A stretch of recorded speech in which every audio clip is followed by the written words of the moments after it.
LifelineForSchools.com to learn more. Your child's future is waiting. Paid for by Commonwealth Foundation. Philadelphia, does it seem harder these days to get by? Well, there's one way to make keeping up a little easier, and it's right at your fingertips. The Philadelphia Water Department cares about your access to one of life's daily essentials. So get help with your water bill. Visit phila.gov/waterbillhelp today and apply for one of the assistance programs with options for low income and senior customers and those with special hardships. Even if you haven't qualified before, you may be able to get help now. So head to phila.gov/waterbillhelp to learn more. Oxygen believes solar energy should be accessible and affordable for all. They are proud to support Word Radio and to be a part of their efforts to reduce environmental injustice that have impacted Black communities for far too long. Learn more at Oxygen.com. Oxygen.com. Tune into Reality Check with Tanya Pendleton every Tuesday in May at 11 a.m. for the Word on Women's Health, a weekly segment focusing on Black women's wellness. This segment is brought to you by the Pennsylvania Lottery, benefiting older Pennsylvanians every day. We are the home of progressive Black Talk Media. This is WURD 900 AM and 96.1 FM, Philadelphia. Streaming online on wordradio.com and the Word Radio app. The views and opinions expressed by the guests, listeners, and hosts of any program on Word Radio do not necessarily reflect those of the ownership, management, or advertisers of this station. I'm simply saying that life finds a way.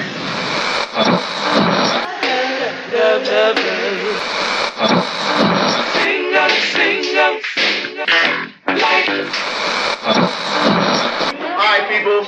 Write something on the board. Let's spell it. First letter. L O G. What's that? What? It's time. It's time to have real, honest, open, difficult, and inspiring conversations. It's time for Love and Life on WURD, Progressive Black Talk Media.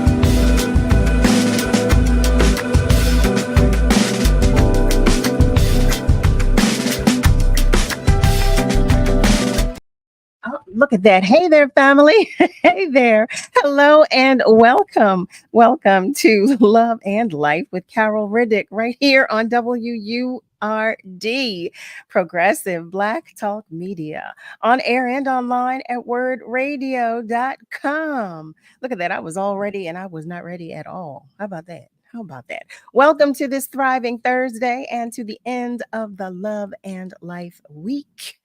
How are you? How are you coming along? How was your week? How are you all making out? How are you doing?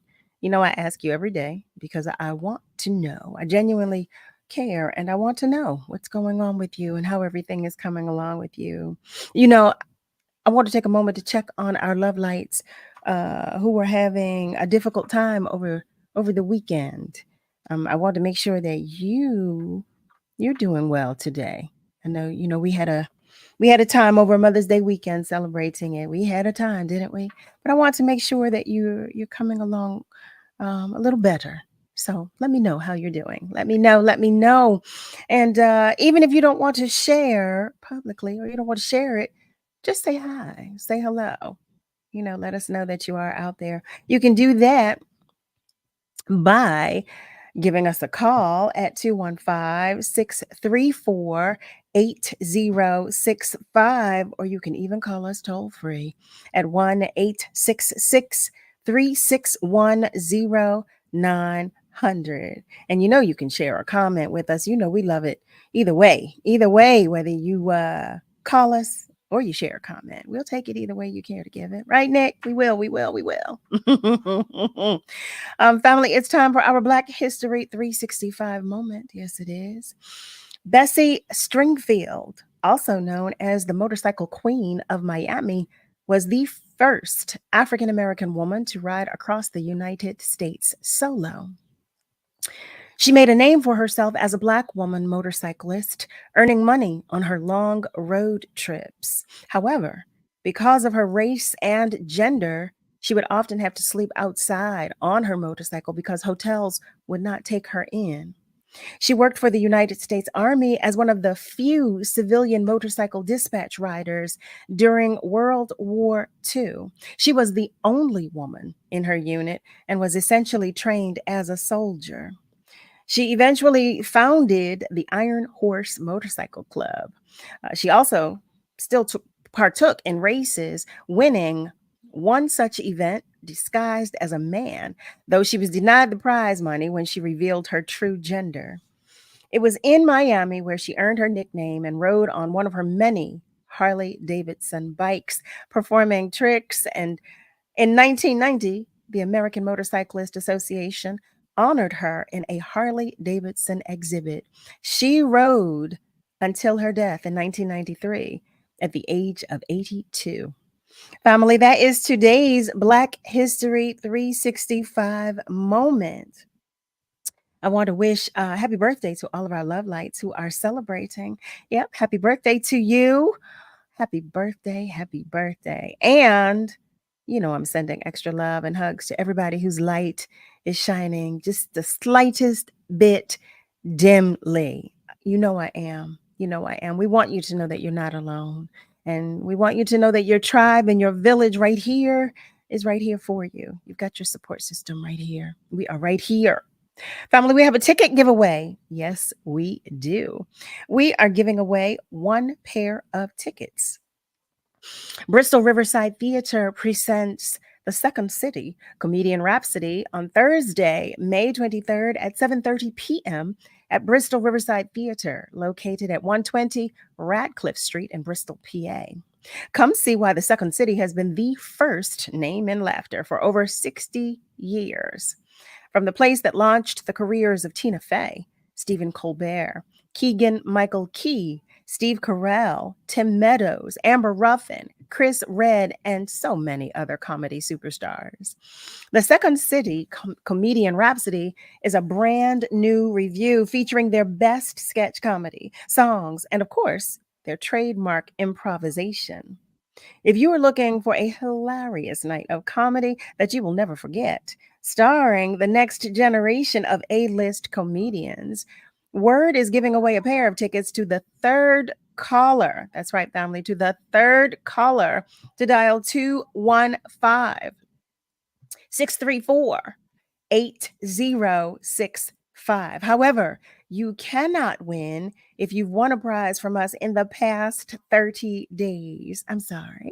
That's The Second City, Comedian Rhapsody on Thursday, May 23rd at 7:30 p.m., presented by Bristol Riverside Theater. Oh, that sounds like fun, y'all. That sounds like so much fun. I see that some family members are checking in. Malcolm White shares that he is watching and listening from West Mount Airy. And he says, good evening, everybody. Well, you know, we say good evening right back to you. Good evening, Malcolm. Nazir is checking in. Hey there, Nazir. Nazir Butler is sending peace and blessings, as always, to everybody. And we send them right back to you. Yes, we do. Yes, we do.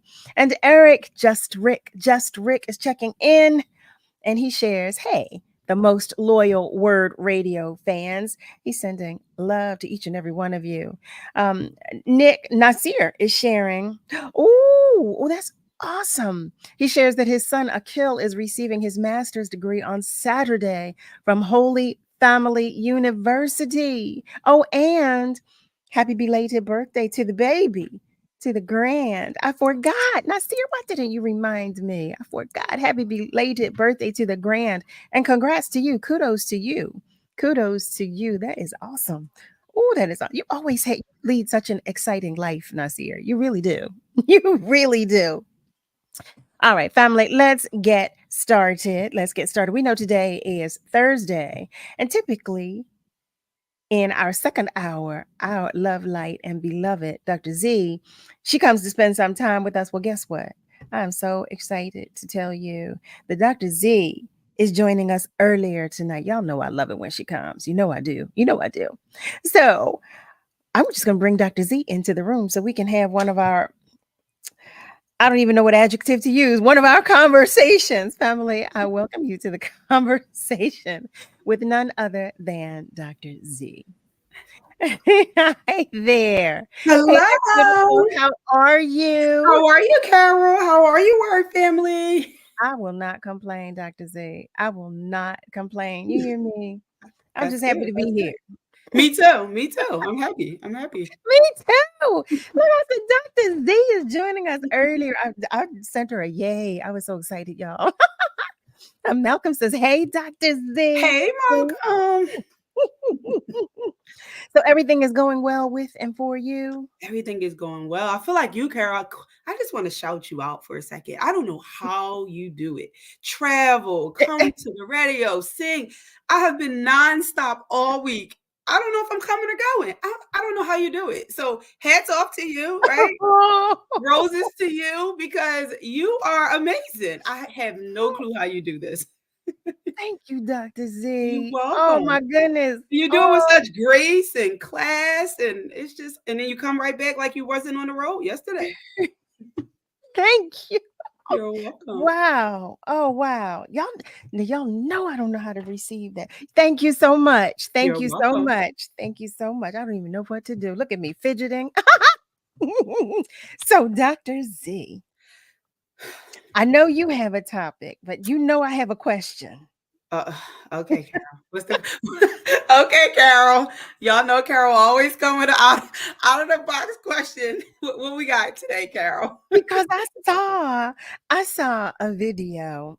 I saw something on social media, and this young lady was talking about having a type.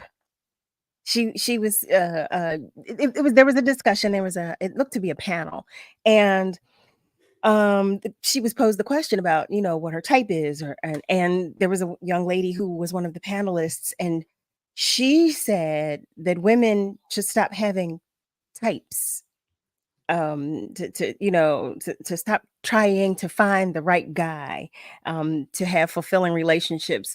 Her opinion was that you can learn to love a person in other spaces outside of physicality, basically.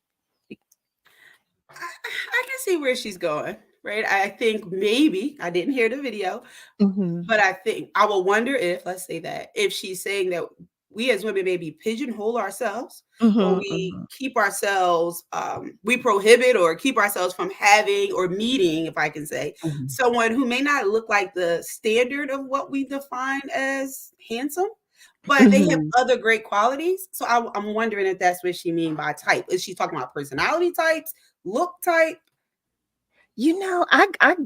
I think it was more about what you were saying, but I do have the videos. Let's watch it. Let's watch it. Watch it. To types, okay, because we talked about this the last time. It's a pattern when it comes to your type, patterns and characteristics, okay? These are things that you have seen or that you have explored before. You've probably seen mama, auntie, friends, somebody who had a specific type, or somebody in the neighborhood and you was like, oh, that's a bad boy, that's a dope boy, that's something like that. I like that because of the thrill. In certain spaces in your life, you cannot bring that type with you. So if you see that all other characteristics and behaviors are good, why does the type even matter? You can learn to love this person in other spaces outside of what you see as far as physicalities. If you're talking about a type because maybe your type has a certain type of demeanor, or maybe your type looks a certain type of way, what is going to matter when you start facing conflict? The way they look? When you start going through communication barriers, the way they look? All of that's not going to matter. I can guarantee you the majority of people who have probably married or entered into healthy relationships, they weren't worried about a type. When they got to a certain space, they were worried about what it is that you can actually bring into my life. And as far as your looks and stuff, that just doesn't matter. How much money? Yeah, of course. But if we looking at types who say, oh, he a dreadhead, oh, he's 6 foot something, and everything else. Derek Jackson is 6 foot something. That was cheating on his wife the whole time. Oh no. And we hate to name drop here. Well, there we have it. There we have it. Okay. I mean, I can see where she was going. I see where she was going. I think it's about what's important for a person. But one part she's right? The idea of looks is not going to help you through conflict. Looks is not going to get you through tough times. You need more than a nice looking person. The example she gave at the end was phenomenal, even though she listed a name. I think that's a great point. But I also think people like what they like. And so as much as we say we don't want to have a type, are you going to be sexually and intimately attracted to the person? Sometimes that's important. So I think it's making sure that we have a healthy balance of both. Maybe not just looking at someone, in my opinion, from just the standard or the physicality of them and what they look like, but what else do they bring to the table beyond that? What's your thoughts, Carol? I'm in agreement with you. I'm in total and full agreement with you. Look, looks fade. Every single one of my aunts, my mother, my grandmother, they would all say that when I was younger. Looks fade. So don't get hung up. Don't get caught up on the way a person looks. And I think she was absolutely right about that. I agree. I think she was family. So you already know I'm coming to you. You know I am. And you know I have questions, plural. So do you have a type? Okay, that's the first question I have for you. That's men and women. That's everybody. I'm about to be inclusive. I'm sorry. That's everybody. Do you have a type? That's the first question. And the second question is, how important to you are looks? To that point, how important? Oh, how important? How important to you are looks? I do see this. Some of our family members are checking in. I see. Oh, Nasir said she's a blessing. Oh, thank you. I'm a blessing. Thank you. See, y'all know I don't know how. Thank you so much. Thank you. Eric shares Dr. Z is in the house early. Yes, she is. And Miss Audrey shares good to be in the company of each of you. Producer, brother in love and light, hugs to Dr. Z, Carol. Word heard in Philadelphia City Council today, acknowledged for those who don't know their way. See documents today and yesterday. Miss Julie, I don't understand. I didn't understand this. I think I misread it. But she does share in the conversation we're having. Please help me with the message, the prior message, Miss Julie. But she does share, heard, said with energy, looks don't help through conflicts. Agreed. And they don't. They don't. She shares connection of spiritual realm. Yes, that's important to me too. That is so important to me. You know, I've made that mistake in the past, so it's even more important to me now. And the crazy thing is that it was important to me then, but I said maybe. Well, guess what? It is important. It is very important. So I have another question. So what else is important to you? All right, we've got 3 questions here. We see. You're on a roll. And Carol is on. This is why Carol asked me to come in early today, y'all. Carol saw this video and she said, "Let's talk about it." I said, "I want to talk about this video. I want to talk about this video. I really do." I said, I want to know. Our love light Joanne Kemp shares, I've met lots of very handsome men who I wasn't the least bit attracted to. Once they opened their mouths, it's over. A man who has a good personality, is kind and intelligent, will go far. Agreed. I've had that experience too. Agreed. Oh, I mean, like a light switch. Like, oh. As I think about it, Carol, if I can be honest, I like a healthy balance of both sides. Obviously personality rating higher than the looks. However, I personally do find it necessary I want to be physically attracted to my person, along with mentally and spiritually in tune with them as well. That's just my personal take. Other people may not, but I know for me, I need to see both. I need to experience both. Okay, so with that being said, Dr. Z, is it the case where you have to be like he has to be fine to you, or Could he be mildly attractive? Could he be like, he's not a bad looking guy? Yeah, not a bad looking guy, you know. Okay. He's not a bad looking guy. My mom always told me you can fix some things up over time, you know. Not you. I just want you to have some of the whatever the bare basics is for me. Everybody has their own bare basic things. That's what I believe. That's what I feel. Okay. How about you, Carol? I was about to say I was volunteering. Next to you. You know I was coming. I was volunteering, right? I'm in agreement with you. As long as I can say he's nice looking, he's not a bad looking guy. I'm good with that. I don't need him to be, fine. I don't need that. I don't. As a matter of fact, I don't want that. Quite honestly, I'm good if I find him attractive to some degree. I'm good with that. I will say that.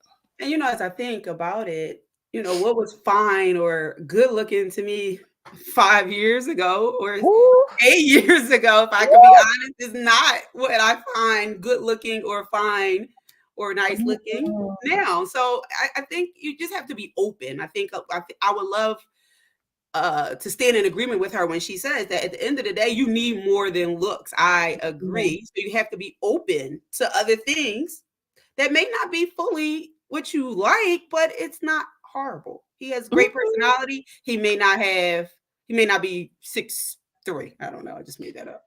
Yeah, because she was talking about height as well. But and I'm in agreement with that. But it all depends on what's important to you.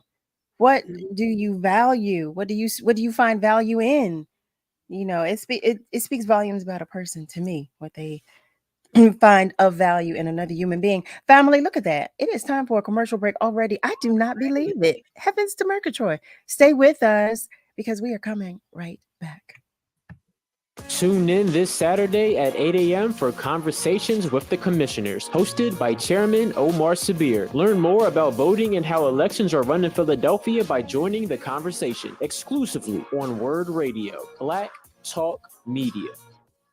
In Philly, everyone's reading this year's One Book, One Philadelphia selection, True Biz by Sarah Novich. And right now, the Free Library of Philadelphia is hosting free events, discussions, and creative workshops, all inspired by True Biz, its themes, and the history and culture of our deaf community. On May 22nd, join us for a celebration with author Sarah Novich and poet and National Book Award finalist Ilya Kaminsky. Details, book club kits, and American Sign Language resources at freelibrary.org/onebook.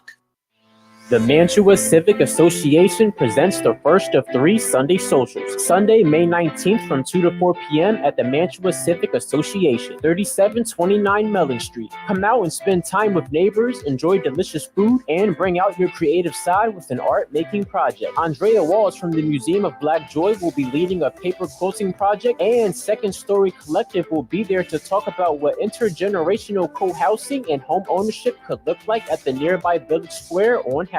Bring a friend or two. It's all happening this Sunday, May 19th from 2 to 4 p.m. at Mantua Civic Association. The event and refreshments are free and open to all. WURD is happy to provide our listeners with the opportunity to participate in contests and win prizes. This is a reminder of our contest rules.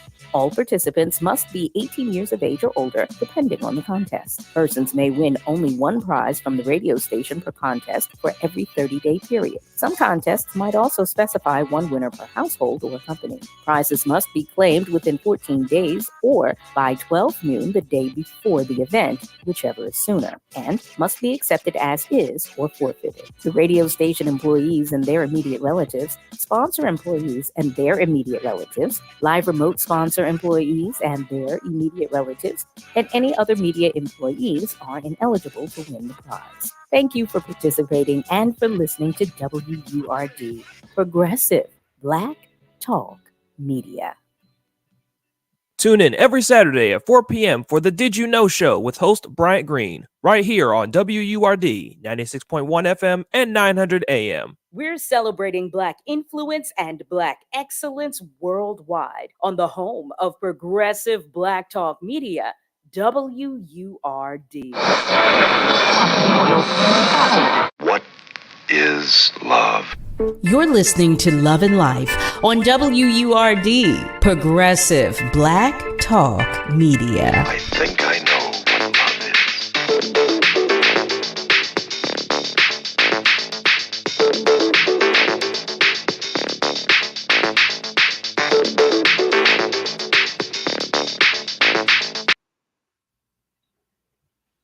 Well, hey there, family. Welcome back. You are tuned in to Love and Life with Carol Riddick right here on WURD. We are talking with Dr. Z early tonight. Yes, we are. You know, that makes me happy. I'm excited about that. But we've got a conversation going. You know we do. You know we do. You know I enjoy these topics that we discuss when Dr. Z comes to visit with us. I do want to remind you that we have tickets. We have a ticket giveaway. Yes, we do. Family, we are giving away one pair of tickets. They are still available to you. Do not forget, if you are interested, feel free to call 215-634-8065. We're going to take a moment to go to our phone lines because we have one of our family members waiting to join the conversation. Hello, and thank you for calling. Hope both of y'all doing well. Family members are doing well. For me, in the question that you asked earlier, Ryan have always been the type of man. I don't look at the looks. You can't help disregarding that.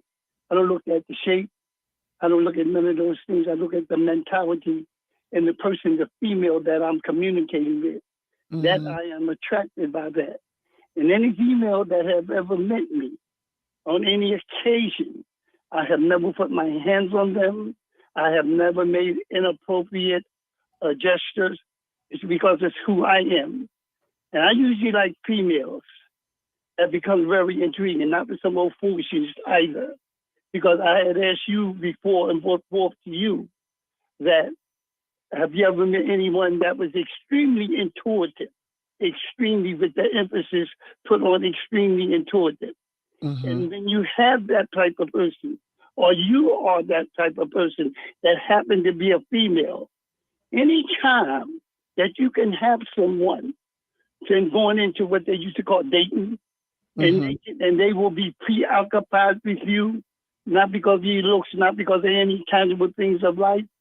And what can they give you as the gift of life as you begin to get to try to know one another?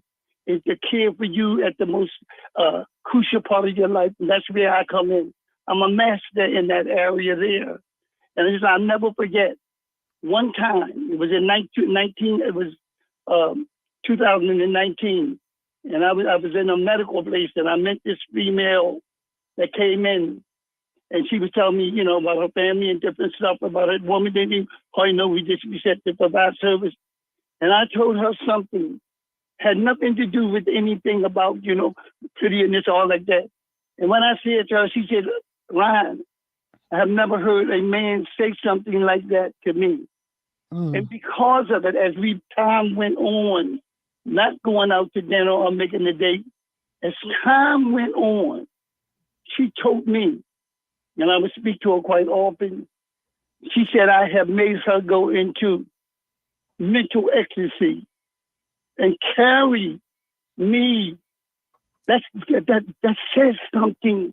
What happens as age begins to enter into that life, body changes, as it all mentioned looks, the looks go away. Will you still care for that person? And that's why I've always said, I'd rather care for someone, but how they perceive me means that I never argue with females. I never call them out of names or anything like that. No, why? It's because it's who I am. And when you can have someone to come into your life, you have to be fortunate that will care for you near the end of all this life. What a gift. That's the gift of life. And I'll close with this, Dr. Z. I can tell about mentality when I speak with a woman. I can tell if it's nothing but modern day deceiving or rhetoric or some other stuff. Because when the woman are in order, when she's in order and you are in order and you're going through your building stages, it can really change the mind because she will have to carry you for the rest of your life. And I want to say this to you women that's listening. Do you know the significance of the left side of and back of the woman here? I'm talking to the men. The left side of her ear in the back of her ear. Do you know the significance of that? Look that up. And when you are embracing, I'm not talking sex, she will carry you for the rest of her life if she's in order. That's what is a relationship? that God have given you one to help one another. Because once that female goes through another metamorphosis and the man goes through, especially the female, that's the most crucial part, that she can have that person for better in your relationship. The flowers, all those things, it's just a symbol of expression. For any time you can have you're fortunate, ladies, to have someone cry for you because of you, not because of money, not because of they may look good or she may look good. What a wonderful gift. This lady said one time, she said about this guy, she said, I never knew that he cared for me, told her sister. I never knew that he cared for me before she exited out of this world. And her family looked at this guy for the rest of his, about him still being living. I'll shut down with this. Take a little inventory.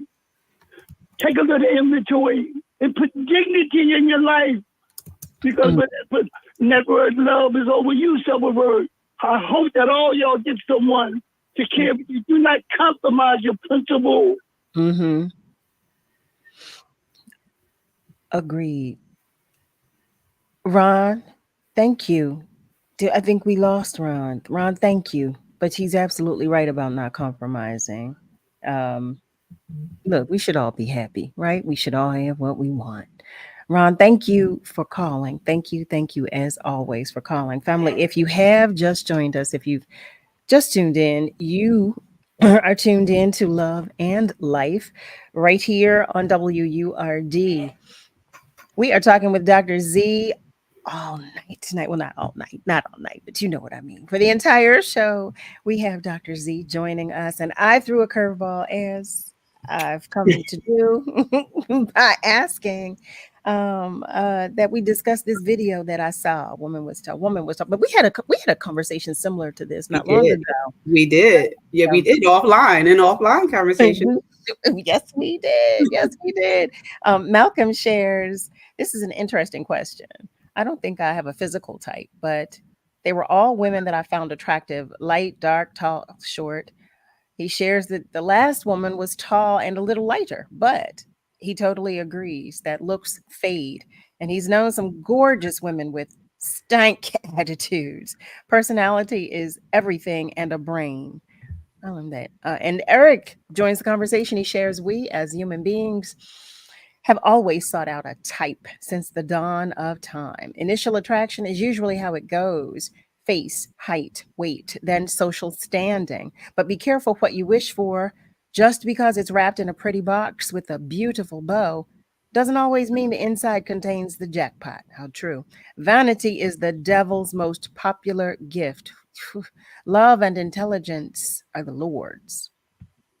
And there you have it.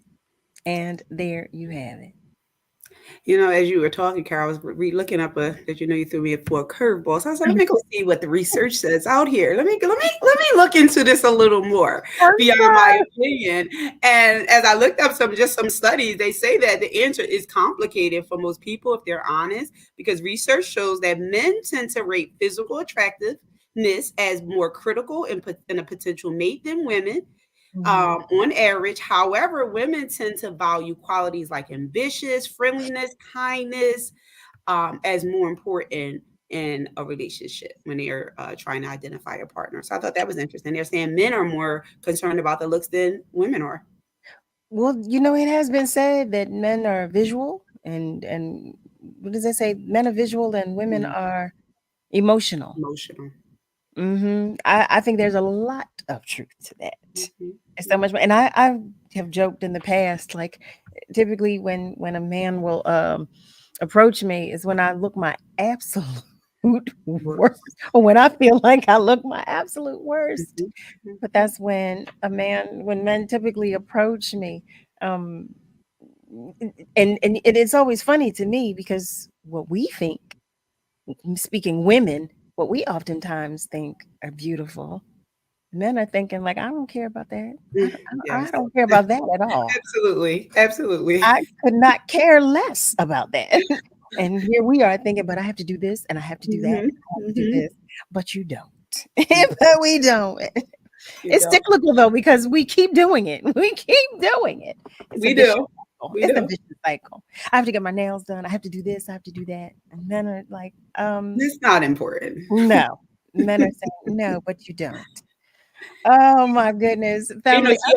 she made a comment too, Carol. She said, I thought that was good. She said, we often learn what we like by looking at those who went before us, whether it be our moms, our grandmoms, and they like this type, and then Yeah. ultimately we pick that type. And as I started to think about myself, even and my friends, that might be true. They may have some truth to it. Not full truth, I don't know completely, but I can see that in a sense. You learn to like what you've been around. You know, oh wait, Malcolm shares. I don't think most women would turn down Idris or Denzel. Denzel. I'm sorry, Denzel. Well, he says Denzel. Whatever. Denzel Washington. We all say Denzel. Well, I'll tell you, my mother was in love with Denzel Washington. In love. And I always saw him as an upstanding human being. I always saw him like I just love the human being that I believe. Well, he is. And anytime I've been in his company, he's just really been like a great person. So I always saw that he. I didn't see that like my mother was in love. I didn't see that, but I just really believe him to just be a beautiful human I being, a agree. person. I agree. Yes, I'm not a it is. Denzel. I am No, not a Denzel. I will drop it all for Denzel. no, Yes, no. I do have some things for maybe for him a little bit. So you're right there, Malcolm. Maybe a little there. But Well, Denzel, he gives me like a good personality vibes and a good he person to is. be around, which is good for relationships too, but not Mhm. to say that I'm a Denzel big fan, as many women are. Like Idris, I was head over heels. I was crazy about Idris, and then I met him. He's a nice person, but it was just like, oh, Uh, oh, he's okay. nice. He's nice. Now this was before I'll he was just keep my married. admiration on TV because the Yeah, real experience doesn't go to what like, I feel when I oh, see you on TV. like, he's nice. And that was it for me. So, that whole statement about meeting a person and then the energy changes. True. Yes, that has happened. That has happened. Nick, what are you have I know you have a comment. What are you saying, Nick?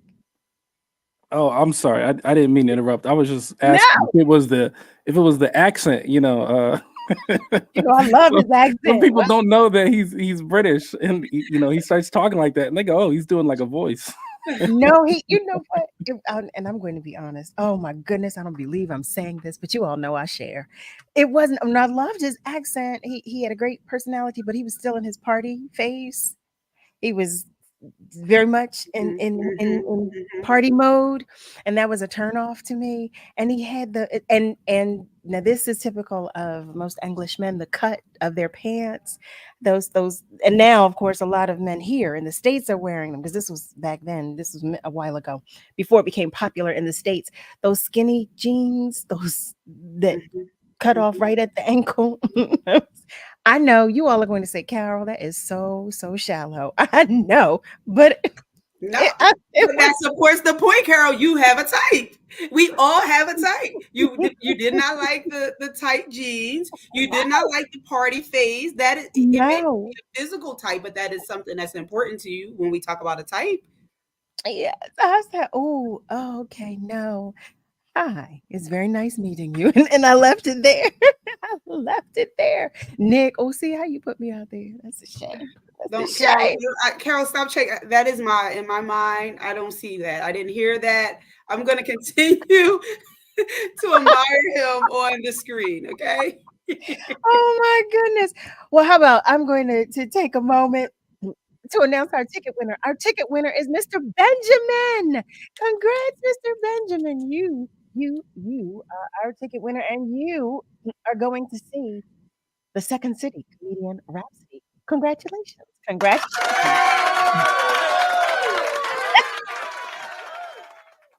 Oh my goodness. Malcolm shares. I think of a woman I had a crush on years ago, and one day she said something stupid out of her mouth, and it was over for me ever since. See, it happens. It happens. I'm telling you, listen.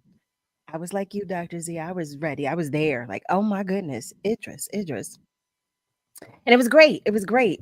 But when the party conversation was like, oh no, oh no. In my no. So in any event, Malcolm also shares that his mother loved Denzel too. Oh, you have no idea. My mother, oh my goodness. I kept saying, my mother, she said to me, she said, oh, he warms my cockles. I said, I don't want to know anything about your cockles.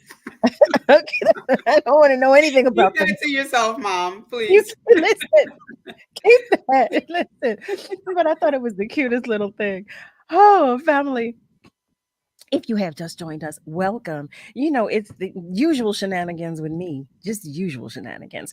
But you are tuned in to Love and Life with Carol Riddick right here on WURD, Progressive Black Talk Media, on air and online at wordradio.com. It's me and Dr. Z for the whole show. I love it. I love it. Dr. Z brought a topic that she wants to discuss, and I think it's about time. After we come back from this commercial break, Dr. Z, Okay. it's all yours. It's That's okay. all yours. So, family, you know the phone lines are still open because you're always invited to every conversation. Even if you just want to say hello, we welcome that too. Phone lines are still open, and feel free to continue to comment on our socials. Stay with us because we're coming right back. Tune into Reality Check with Tanya Pendleton every Tuesday in May at 11 a.m. for the Word on Women's Health, a weekly segment focusing on Black women's wellness. This segment is brought to you by the Pennsylvania Lottery, benefiting older Pennsylvanians every day. Family Therapy Vignette Moments with Dr. Lucille Ijoy. It's the month of May. I have a question. Come on now, take note. Did you register to vote during the primary? I say, did you register to vote? If you did, stand with the crowd. Yes, I voted, and I will say it loud. You don't have to fret. Just take a deep breath. June, July, August, September. Watch it now. In a minute, it's going to be November. I say, watch it and remember, it's going to be November. Oh, the summertime will fool you. This you must remember. October, November. It's time to take note. Tuesday, November the 5th. It's time to vote. I say Tuesday, November the 5th. It's time to vote. This is Dr. Lucille Ijoy, and say it with me. Tuesday, November the 5th. It's time to vote. The thought of my sons growing up without me inspired me to quit smoking. I talked to my doctors, and then I threw away all my cigarettes, ashtrays, and lighters. I started exercising instead of smoking. Getting support from friends online kept me on track.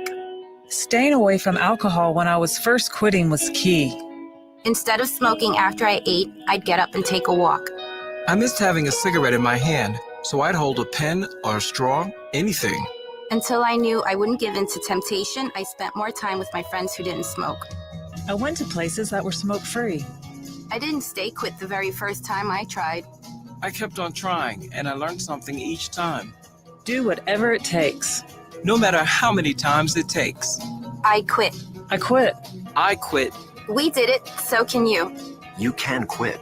For free help, call 1-800-QUIT-NOW. A message from the U.S. Department of Health and Human Services and CDC.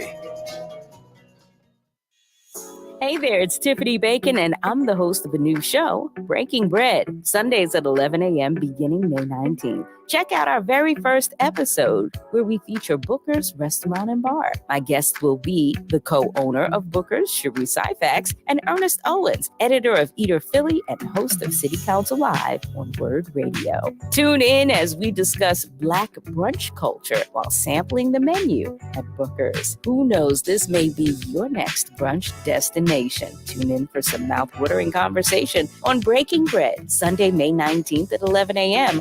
on air and online at wordradio.com. We are WURD, Progressive Black Talk Media. Long nose, what's the word, boy? What's the word? What's the word? WURD, Progressive Black Talk Media.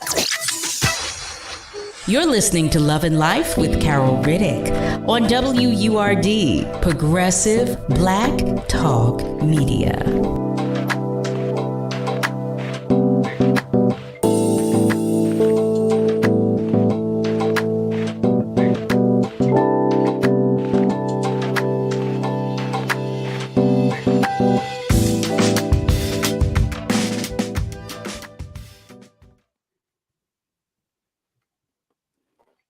And we are back. Welcome back to Love and Life with Carol Riddick and Dr. Z right here on WURD. Nick was clowning me, Dr. Z, over the commercial break. He was clowning me. What did he say? What did you say, Nick? He said, "You didn't go. You didn't go."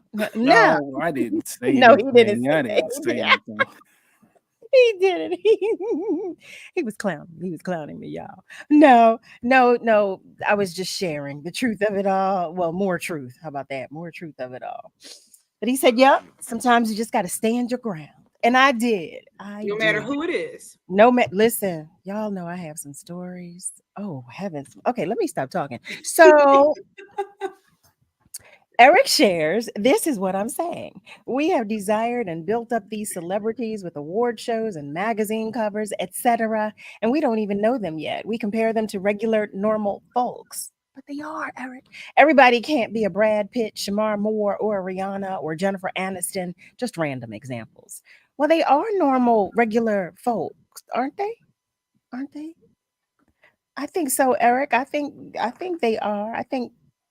I mean, we're all human.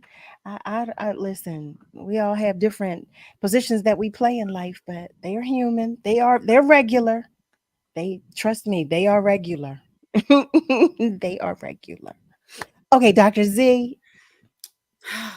I feel like I'm getting myself in trouble. You're not. You're just Carol. Everyone knows Carol's going to tell the truth and she's going to share. Everyone knows that about Carol, so you're fine. Oh, heavens to Murgatroyd. Okay, so Dr. Z, what do you have for us tonight? All right. Today, we are going to talk about the controversial conversations that are going on all over social media and on the news, from the Kansas City Chiefs comment, Harrison Butker, his comment about women's role in the home versus the workplace. So he did a commencement speech, which you're going to share shortly, Carol. I want you to share that so everyone can hear it, where he talked about what he feels women should do as it relates to our credentials versus our role as wives and mothers. So let's start with the video and then we can dive right in. All right, here we go. The women who have had the most diabolical lies told to you. Kansas City Chiefs kicker Harrison Butker's commencement speech is going viral after he made some pretty controversial comments about a woman's role at home. While the 28-year-old NFL player congratulated the female graduates of Benedictine College, he suggested they might want to lean into homemaking instead of pursuing fulfillment in the workplace. Some of you may go on to lead successful careers in the world, but I would venture to guess that the majority of you are most excited about your marriage and the children you will bring into this world. And Butker used his wife as an example, explaining that how, while her dreams of having a career may not have come true, that she's much happier now being a wife and a mom. I can tell you that my beautiful wife, Isabel, would be the first to say that her life truly started when she began living her vocation as a wife and as a mother. It cannot be overstated that all of my success is made possible because a girl I met in band class back in middle school would convert to the faith, become my wife, and embrace one of the most important titles of all, homemaker.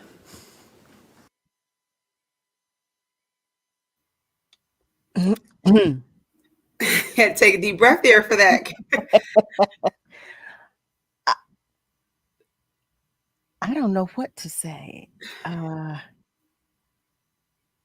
Okay, I will begin with to each his own. I will begin with that. We've already shared and stated that what is important to you is important to you. I would like to hear from her, quite honestly, because he seems like he has a very, very strong personality. I would like to hear from her. I agree. You know, I try to be one who understands all sides, right? Right. Same here. Try to say, okay, well, where is he coming from with this? So as I started looking into it, started researching the conversation, I said, the therapist in me said, I wonder what his relationship was like with his mother.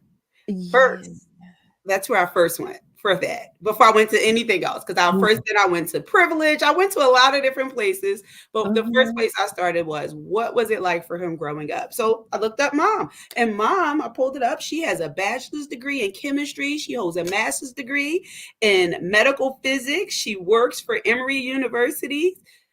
Department of Radiology, from what I'm understanding. So I will wonder if his desires, and it's just me thinking, if his desires to have this woman show up for him in this way is rooted out of potentially, maybe did you have a mom who was, to have that many degrees and to work at the level in which she works at, I'm going to believe, even though, that's a whole nother conversation for another day. But as a woman, she still had to go through some things to get there, right? And so I'm wondering, how did that play itself out for him growing up? And is that the root potentially? I don't know, because I didn't want to just take his head off, if I could say, as the rest of the listeners and the comments on his Instagram page did.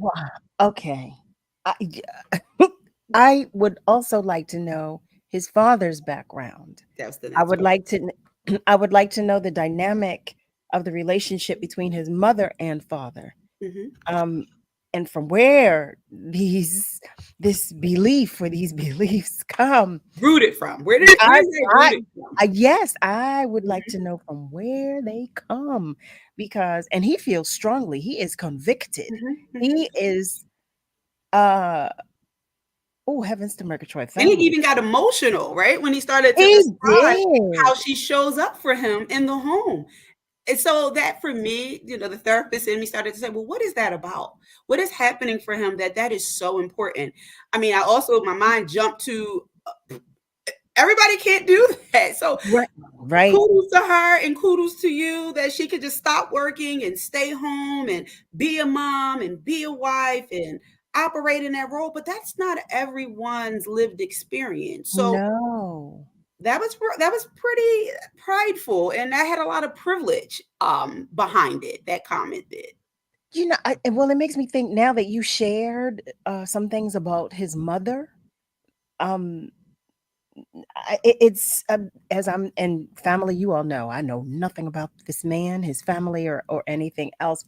I'm just going by from the information that you shared that maybe there's some resentment because his mother was not there.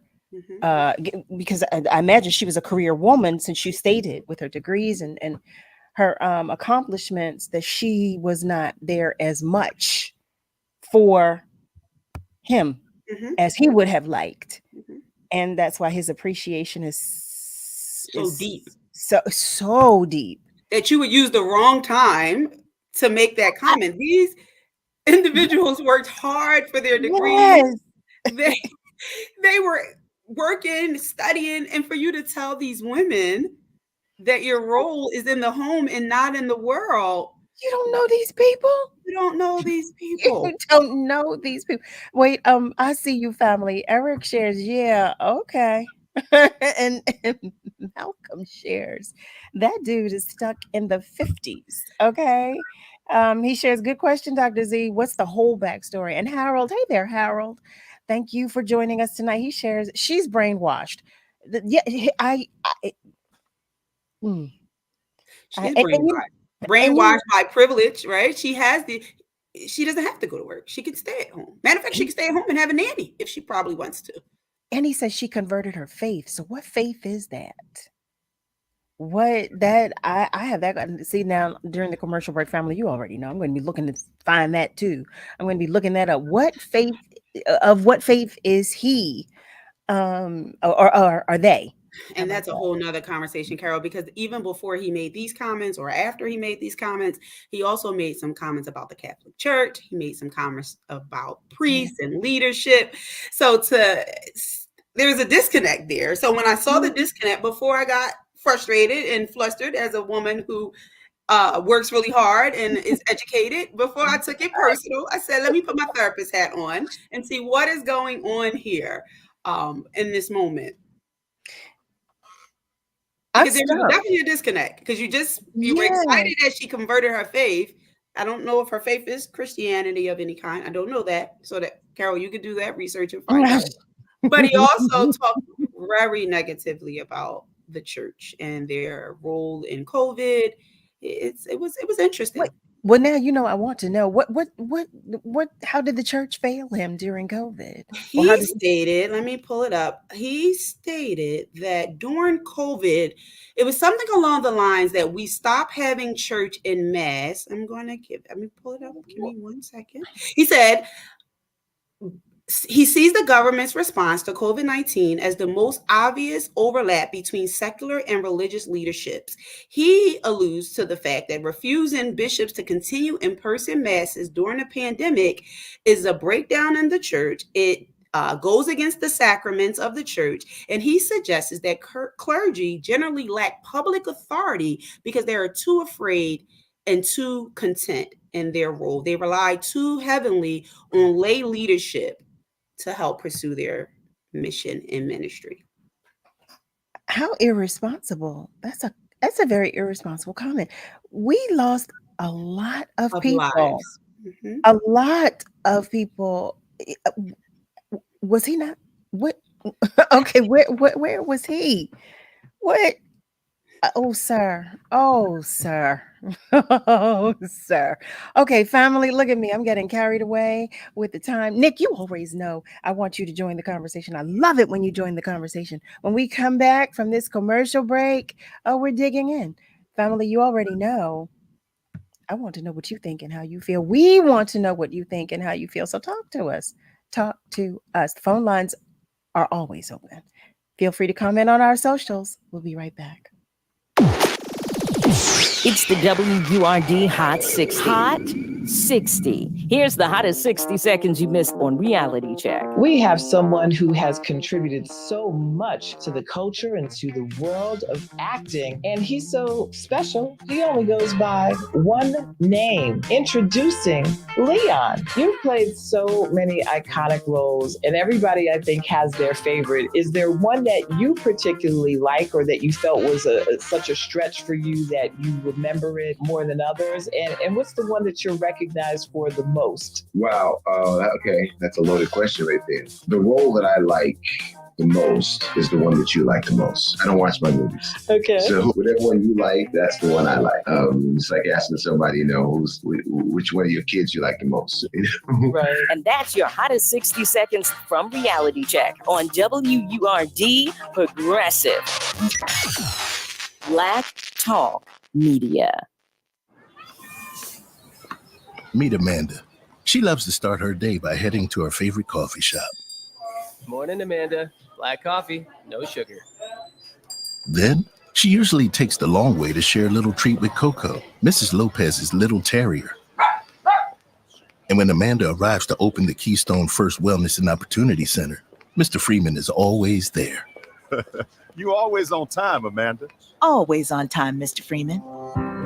Amanda has been a community health educator at Keystone First for over 15 years. She knows this community as well as the community knows her. As a local health plan, we don't only take care of members. For over 35 years, we have known them as neighbors, friends, and family. As Southeastern Pennsylvania's largest medical assistance managed care health plan, our roots run deep. Visit KeystoneFirstPA.com to learn how we can help you get care and stay well.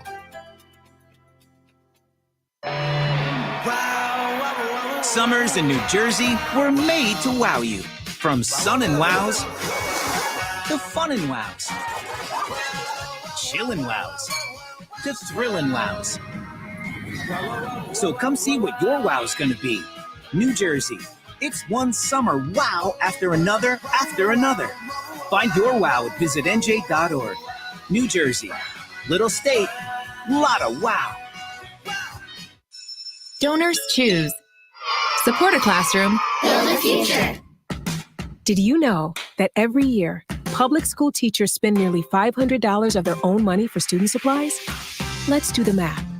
That comes out to over $1.2 billion a year. And that's just not right. At Donors Choose, we want students and teachers to have the tools they need for a great education. And now, more than ever, they need your help. Here's what you can do. Go to donorschoose.org and choose from teachers' requests that support reading, math, science, history, and more. Once a request is funded, we'll take care of shipping everything directly to the teacher. It's that easy. You'll receive thank you letters and photos from students and teachers and a report of how every dollar was spent. Teachers' needs have never been greater. Learn more at donorschoose.org. Donors Choose. Support a classroom. Build a future. Want the latest in word swag? Check out the shop tab on wordradio.com. Hoodies, tees, and more in a variety of colors. It's the shop tab on wordradio.com. You can look good and show the world that you're all about Black Talk Media. Celebrating Black excellence worldwide and bringing joy and power to the people. This is WURD 900 AM and 96.1 FM, Philadelphia. Streaming online on wordradio.com and the Word Radio app. Let me tell you something, and don't you ever forget it. Success is nothing without someone you love to share it with. You're listening to Love and Life with Carol Riddick on WURD, Progressive Black Talk Media.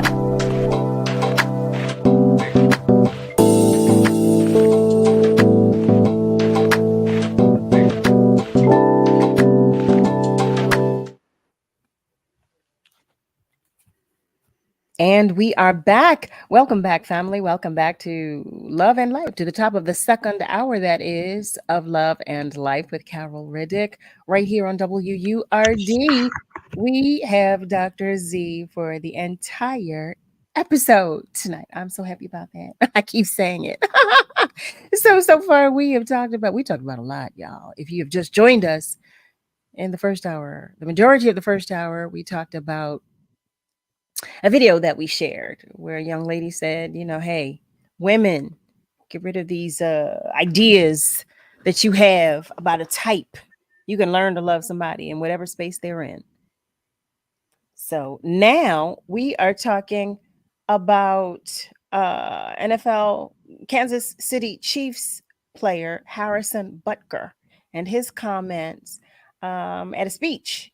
He gave a graduation speech where he addressed the female graduates, pretty much, sharing that the greatest, I don't know, if not verbatim, but I know he did say basically that the greatest thing is to be a homemaker, that women should be preparing. You young ladies should be preparing to be homemakers. Forget these ideas that you have of careers. You should want to be a homemaker. Family, what do you think about that? I see some of the fellas. I saw your comments. I see you said, yeah, okay. He's stuck in the 50s. Like, But what do you think about that? How do you feel about that? And do you think, because this seems to be something totally different, like something that is deeply rooted, a deeply rooted hurt. Like this is a pain of some sort that he is working through because, like you said, Dr. Z, and like we saw in the video, he broke down when he was sharing it. He was that came from some trauma, something. Yes. There's something going on within him. And what also was interesting, and I know Nick is going to share with us too, but I thought that it wasn't like he just was randomly asked to make a comment. This was a speech. This was a commencement. So you had time to think this through, write your speech out, and then present it. I can see potentially maybe if his privilege creeped in and got caught off guard, maybe coming off the football field, he messed up. I mean, yes, it's not okay, but I can kind of maybe give a little bit more grace for that. However, the fact that you wrote this down and presented it and you thought it was okay, it was a clear miss. It definitely was a clear miss. And then he coupled that with his comment that you shared with us about the church. Yeah, he had more comments. I just gave you that one, Carol. He talked about the LGBT community. What? He made an indirect comment about President Biden, which he's allowed to do the way he feels. Yeah, he did some interesting things in this speech. What in the world? It was very ill-informed and very inaccurate. And his page prior to this was very calm. It just supported his football career. Some comments around his family, pictures of his family. Now his TikTok, his Instagram, his Twitter. I'm sure it's all on fire. It is not pretty. It is all. Nick, are you familiar with him? Are you familiar with this player? No, I'm not familiar with him. I just heard about him today because of the speech he made. I was thinking the same. I was thinking that. I said, no, wait now. I don't even know who this man is. I had not heard of him. Wasn't familiar. I know who he is now, though. I know who he is now. But Yeah, I'm not a fan of anybody on the Chiefs. Let me just make that well known. I don't like the team. Me neither, Nick. I don't like the Chiefs. See. Me and Nick, I don't like the Chiefs either. But I feel like that was so. First of all, if someone did inform him, he was ill-informed on what a commencement speech should be, because that is not it. Our love light, Ms. Lily, is joining us. She's sending love to everybody. Eric shares, yeah, he says that stuff now, but he's very young. I hope he never breaks his leg, gets injured, or becomes broke with that chauvinistic attitude. He'll be in for a rude awakening. He needs to stop being bitter and be better. That's a good point. How about that? Oh wait, Niall, I didn't even see your comment. I was like, Niall Jackson. Niall shares to tell a group of women who work their tails off to get their degrees in their respective fields that they should essentially look forward to being housewives is crazy. Hello. Yes, that triggered me. That's why I said I had to sit for a minute. I had to process it, because what Niall just said is how I felt as I'm paying back these student loans. Are you kidding me? So I worked my butt off to get a job, to say, no, I should just be a housewife and I should just take care of my kids. And you're right, Carol, you said it well. Like, if that is someone's choice and that's what they choose to do, that's fine. But to make these women feel like their credentials is less than their role as a woman and a wife, especially right now in this day and age, where women are choosing to be single, women are choosing not to have, we talked about this a couple of weeks ago. They're choosing not to have children. They're choosing to live a life that doesn't include anything that he said. How can you make that comment? That's why I say it was definitely ill-informed.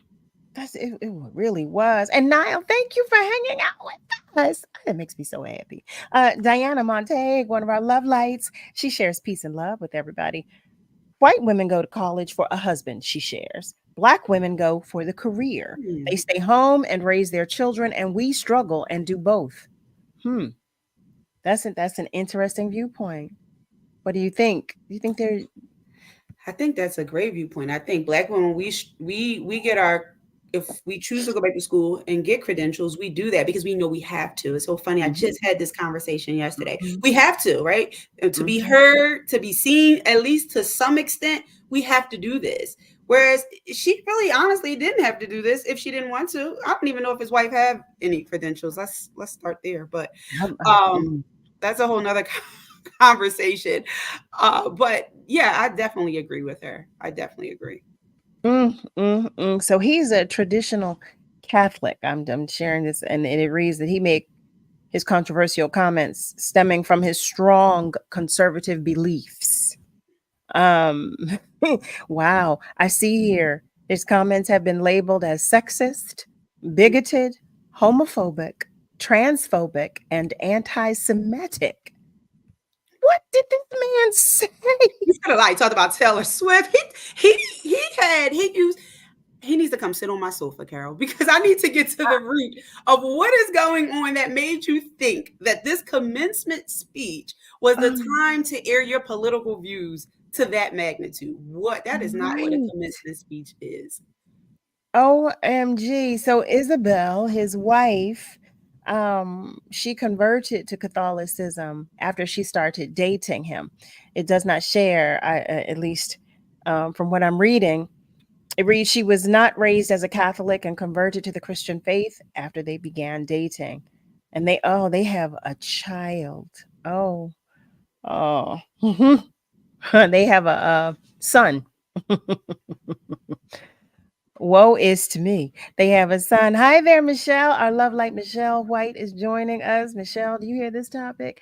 So, family, we're talking about the video that we shared, the comments that were made. And thank you, Dr. Z, because I did not see this. This one got by me.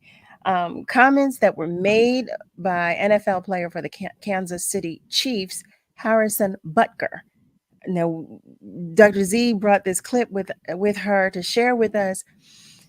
And in this clip, he's talking about one of the things that he addressed and shared his displeasure about, which happens to be women pursuing careers. He believes women should pursue a life of being a homemaker and not be career oriented. OMG. The NFL knew. The vice president of NFL said his views do not reflect that of the NFL. They made sure they bowed out of that fast, quick, and in a hurry. He said, "Not me, not us. We do not stand with him," because he triggered the LGBT community. He called the Gay Pride Month a national deadly sin. And while that may be your beliefs, based on your religious thoughts, feelings, morals, to make that comment at a commencement and not know the audience that you were sitting in, the people, their lifestyles, their life choices, that was very bold. And it was very prideful, and it really demonstrated privilege in that moment. It did. White privilege, if I can call it what it is. And you always can, Dr. Z. You always can. We're in a space here where we're open, we're transparent, and we speak freely. Looking at this, Malcolm shares, it wouldn't surprise me if he is a dump supporter. Well, Malcolm, I wouldn't be surprised either. Can I tell you that I just had the same thought? I just thought the same thing. You don't need to be surprised. He made a comment about Biden in his speech as well. So we know that unless he's independent, he is a dump supporter. Wow. Diana Montague shares, I think just about all white men feel that way. Really? Do you think? You know what? That's interesting.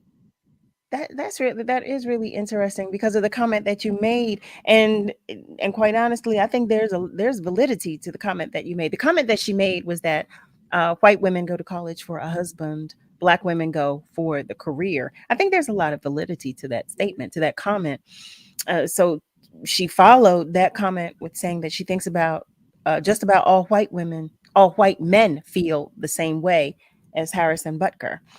And if this is the case, that if there's any truth to what you said, the statement that you made, then maybe that is. I don't know. Michelle shares, yes, that was not the time for him to voice that view. He did forget where he was speaking. He did forget where he was. You know what, Michelle? I'm not sure he did. I feel like he was exercising his privilege because he knew where he was going. Like you said, Dr. Z, he knew where he was going. He had time to think about the speech that he was going to share, that he was going to relay. He took this as his moment to share all of his beliefs, his feelings, his everything he wanted to get off of his chest. And it was inappropriate. That was grossly inappropriate.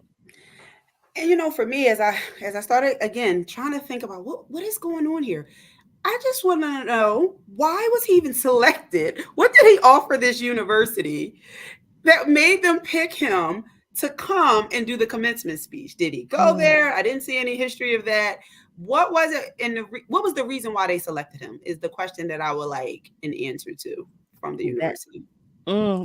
Listen, you and I have that same question. You and I have that same question. I want to know how diverse this university is too.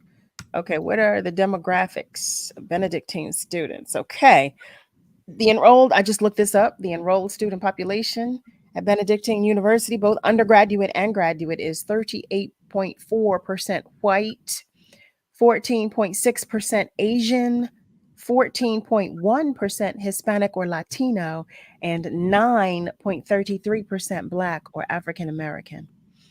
Okay. 1.78% two or more races. And it breaks it down a little more. But there you have it. There you have it. Because I mean, he knew who he was speaking to, though. The majority of the population there, he knew who he was speaking to. He did. And the unfortunate part is he's going to cause, hopefully, the NFL can help do some damage control, because the NFL is doing its best now to market towards women. So you made a comment while the NFL is on a mission to get more women actively involved in sports and liking football. And then here he comes with that comment. I don't know what that's going to look like for them. I still want to know out of everybody, how they sold him to be like, they said, yes, he's the one. I want to know how they got to that. I really would. Michelle shares, yeah, that's the $1 billion question. How did they select him? How? Eric shares, thank you, Niall, but I'm guessing he strategically handpicked her and she went for it. In my opinion, he is very misguided and she is most likely just plain gullible. He made the comments, but they will learn soon enough. You can't swim in quicksand. I like that statement. You can't swim in quicksand. How about that? Our beloved Joanne Kemp, that is, shares that Black women are usually used to working. So a lot of white women take their lead from their mothers, who also sought someone to take care of them. Things are much different nowadays. And if you don't work, you may catch a bad break. Michelle follows that with saying, yeah, why was he selected out of all the people they could have selected? And our very own Pastor Daniel Black, welcome, of Gospel Temple Baptist Church in South Philly. He shares the Catholic Church has had this kind of thinking for decades. This is why women are not becoming nuns. He was expressing the view of the Catholic Church. Interesting. That is very interesting. It's still given split thinking, a double-minded thinking a little bit, because he also commented and said that leaders in the church are not being leaders. They are not doing the things that they should do that relates to spirituality and religion, because they're thinking and concentrating on the members in their church, the politics of church, but not necessarily the ministry and leadership. So I'm not sure. I mean, some of those views are definitely views of the Catholic Church, but then he says that about the leaders of his church. So why are you a part of the church if you don't believe in the leaders of that church? This poor young man is so misguided. He needs to sit on the sofa. Yeah, well, Dr. Z, he needs to come see you. He should. But it's interesting to me, like, no one, listen, they're talking about stopping the activities at other graduations if things don't go as they see fit. No one thought to whisper in this man's ear and say, that's inappropriate. Who view this? Who edit your commencement speech before you said it? But it's probably the people who support his thinking, which I would wonder. That tells me there is something about the university probably as well that supports that thinking, that made him feel comfortable to come there to say that. Oh, yes. And then, and then that leads me, where did he go to college? I was just looking this up. Sorry to interject here. No, thank you. I'm looking at the transcript now, which is I don't like how it's formatted, but he said last year in his speech. So the whole 20-minute speech is up on YouTube. He said last year that the same college that he spoke at this time, which is Benedictine, right? Am I saying that right? They had invited him, or the president of that school had invited him to speak at last year's commencement, but he turned it down to speak at his alma mater, his original college, which was Georgia Tech. So he did have a prior speaking engagement, or a prior speaking role at his home school, and then he decided that he was going to take up the opportunity to speak here when asked again this year. But the college that he spoke at seems to be specifically like a Catholic university, so they promote largely religious and Catholic views. So it's not terribly surprising to hear the things that came out of his mouth, and I mean, it definitely just seems like he's speaking from somebody who is from a perspective that is Republican and also very Catholic, but also seems to have issues with how the Catholic Church has governed itself within the last couple years, particularly as he cites, like stating back to how they handled the whole COVID-19 thing, which I thought we were kind of done hearing people complain about COVID, but I guess not. His perspective doesn't seem to be terribly surprising. But I think I understand what he's saying, though. Again, I feel like as you and other people have already mentioned, it seems like a strange place to have this speech. Not too strange to have those beliefs, but just a strange place to just kind of start his commencement speech. I see what he's saying about the mothers and this and that, because I know some women who have gotten their degrees and who have children, and I understand how much that means to them, and I think that that's true of parents. I feel like if you love your child, if you're a regular person, when you have a child, this becomes your greatest accomplishment. But you don't, at least for most parents, you can't just drop everything and be a parent. You still have the rest of your life to manage, and that's why you have this degree, to make it easier for you, to make it easier for your child, and hopefully for your child they can seek out a higher education. There is people out there who want to be wives and just want to stay at home and love on their child and do this and that, but certainly, like you guys already mentioned, not everybody has that option. And even if you do have the option, like you said, some people, some women are just not interested in doing that. They're like, I don't want a baby right now. I don't want it right now, So it's just the place where he said it that's strange. But I mean, this is everything that he's saying. I think I've heard it before somewhere else, just not at a commencement speech. That's for sure. And I think that's the part that we're struggling. What made you use this platform? But if that is a Catholic, I did not know that was a Catholic university. So if that is a Catholic university and they do stand on the other comments that he made, those would fit. The comments around women, he's known for telling people to stay in their lane. That's his theme, his logo. Well, in this moment, you did not stay in the lane of what it means to be a man. You jumped into a lane of what it means to be a female. Let that female make that decision for herself. Because I agree with Nick. I know women. I even asked my friends today as we were talking about it. They were like, I would love to stay at home. I would love to drop it all and just take care of my house and children. So he's right. There are women that do that, or I think that way. But for him to make that distinction in that moment, that was not the time nor the place. Yeah, for him to impose, because that felt like more of an imposition, because it's not as if you don't know what's available to you. You don't know that you have that available to you. It was an imposition. And I also did not know that Benedictine was a Catholic institution. I'm looking at, and it made me wonder too, because they had to have been aware of the commencement speech he gave at Georgia Tech. So I'm curious to know if that commencement speech was similar. If there were any similarities. Our Love Light Diana has a question. She asks, why don't we hear from the LGBTQIA plus community about this? It's not about us. You know what? On that note, I'm looking at the time. When we come back, we're going to go back to that question because I wasn't paying attention to the clock. So family, stay with us. We're taking a commercial break, but we're coming right back to your question, Diana, when we come back. Stay with us.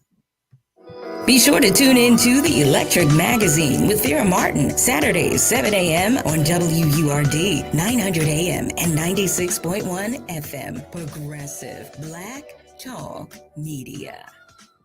The Stop Trump Summit focuses on how America got to this dangerous place, how Trump could use the government against its own people, should he be reelected, and what laws and policies are at stake. The Stop Trump Summit will be held live at the Liberty View at Independence Visitor Center in Philadelphia on Saturday, May 18th from 2 to 4 p.m. Among the featured speakers are Mary Trump, Rick Wilson, co-founder of the Lincoln Project, Khadija Kenner of the New Pennsylvania Project, and Lisbeth Rodriguez of the Philadelphia Women's Center. The Stop Trump Summit focuses on how America got to this dangerous place, how Trump could use the government against its own people, should he be reelected, and what laws and policies are at stake. The Stop Trump Summit will be held live at the Liberty View at Independence Visitor Center in Philadelphia on Saturday, May 18th from 2 to 4 p.m. Among the featured speakers are Mary Trump, Rick Wilson, co-founder of the Lincoln Project, Kadita Kenner of the New Pennsylvania Project, and Lisbeth Rodriguez of the Philadelphia Women's Center. Word Radio Digital Tip of the Month is brought to you by Comcast. You may have recently gotten a distressing call. Someone that sounds exactly like one of your close family members has some type of emergency and needs money. Or the person on the other end of the phone claims to have kidnapped your family member and is demanding money. Either way, the call sounds legitimate and you are very concerned. Before you panic, understand that these types of calls are very likely AI generated. The goal is to get access to your bank account or credit card information in order to commit fraud.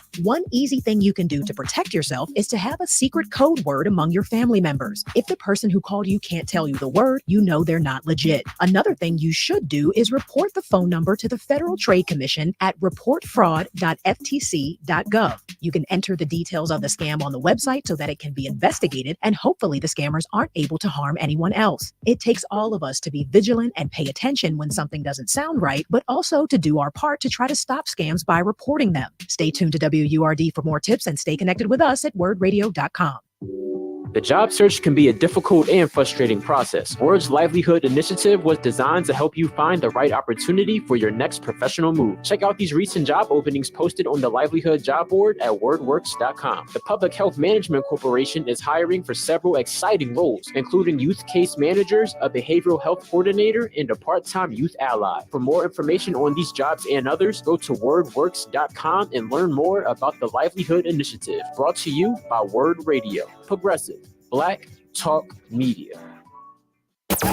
We're celebrating Black influence and Black excellence worldwide on the home of progressive Black Talk Media, WURD. You're listening to Love and Life with Carol Riddick on WURD, Progressive Black Talk Media.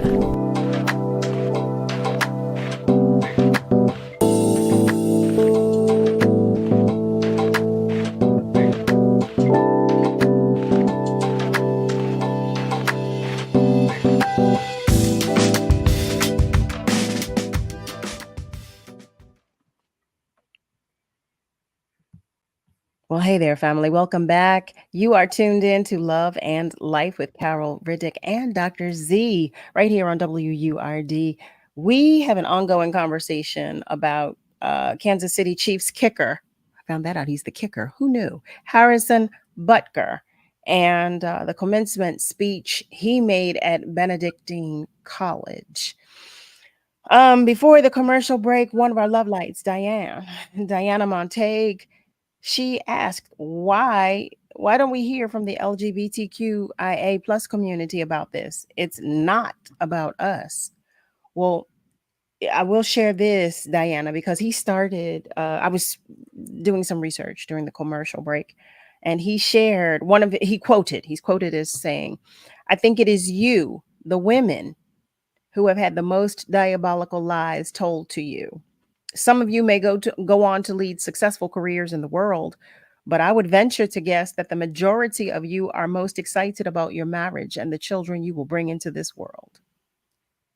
So he was addressing a lot of people, from my understanding, and that was the one comment he made to women specifically. One of the comments he made to all women specifically. And to go to Diana's point, the LGBT community did speak up against it. The president of GLAAD, it's a national organization on LGBT rights, she spoke up and she made it very clear that she did not stand in agreement with them. They actually have a petition that I saw a little earlier that they are doing and creating to send to the NFL, because as you know, again, the NFL is doing its best to become more inclusive in its followers. And LGBT community is actually one of those groups that they're trying to market towards. So that comment goes against everything that the NFL is attempting to do right now. Thank you for that, because I didn't even see that. And they normally are on it. That the community normally does speak immediately if it's something with which they find displeasure. Even Maria Shriver had a comment. I saw that she commented, she shared, "I will not tell Mr. Butker to stick to kicking, but I would suggest next time he speaks to women first and listen to someone with a clearer take on where most women find themselves in 2024. Or follow his own advice, stay in your own lane of what it means to be a man. Right? Practice what you preach, I think, is the most simplest way we can say it. Dr. Z. Eric shares chances are they approved his speech. They used his status and their platform to get all of those messages out there. How about that? I wonder how student enrollment will fare after this fiasco. I don't think it'll be affected because there's already I don't think it'll be affected, to be honest with you. I don't think it'll be affected. Our love light Joanne Kemp shares, why did he marry a woman who had a degree? He's relatively young at 25. They have a long way to go. We'll see. We'll see. Yeah, this poor young woman, But again, I don't see, and as I re-listen to you just state what he said in his commencement speech, many women, not all women, do look for opportunities to be wives, to bring forth children. That is a meaningful moment for women. But again, that's not your place to say that. And that was not the time to say that. And that was not the view of all. That was just a view of your group, your small place in which you interact in. So I think that, again, it goes back to that privilege thing. That's the only thing I go to trauma and I go to privilege. Trauma, there is something there that makes this really important to you, that you got emotional during a commencement. And I would want to know what that is like for you. And the second thing is, I didn't know that was a Catholic university. So that kind of jays my view a little bit on some of the other comments. But the fact that you felt like it was okay also shows that you didn't probably have to run this speech through someone else, because your privilege is your privilege. So you might have wrote it up and just came right in. If it was someone else, they would have to show that to the university before they actually came and spoke to the students. And remember, this was the second invitation. So they knew who they invited. They knew full and well who they invited. But it's also interesting to me, like you shared, Dr. Z, that he's Catholic. He studies Catholicism, but he was speaking against Catholic leaders. He shared that he said some Catholic leaders were pushing dangerous gender ideologies onto the youth of America. So he has a lot of opinions that it appears the institution wasn't so much against, because they invited him to speak. And like I said, this wasn't the first invitation, or like I repeated, this wasn't the first invitation. And the crazy thing, Carol, is the commencement speech is a charge you give to the students to go out and make a difference. It appeared to me, like you said, he just used this opportunity to air his political views. But what was the charge that you gave to these students around these political views that you have?